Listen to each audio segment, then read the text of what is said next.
Alam mo ba, may humuhugis na jellyfish sa langit ng Pilipinas noong May 12. Mga alas 8 ng gabi, biglang lumitaw, glowing, kumakalat, parang mata sa kalawakan. Tarlac, Pampanga, Cebu, Bulacan. Kuhang-kuha lahat sa video. Iba't iba ang takot ng mga tao. UFO ba to? Alien? O baka tanda ng masamang pangyayari? Pero heto ang sagot ng PhilSA. Chinese rocket pala. Long March 6A. Lumipad mula Taiyuan, ilang minuto bago ito nakita. Sa upper atmosphere, nasisilaw pa ng araw ang exhaust plume ng rocket. Sa baba, gabi na, kaya parang glowing. Sa lamig at hangin sa itaas, lumalawak ang plume. Parang medusang lumulutang.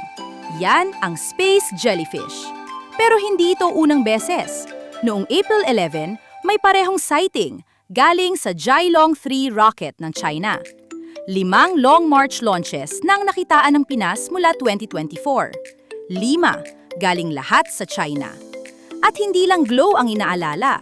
Noong 2024, may bumagsak na rocket debris sa karagatan ng Mindoro. Toxic ang fuel.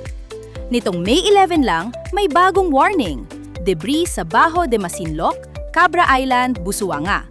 Bawat launch, banta sa atin. Ikaw, naniniwala ka bang rocket lang yan?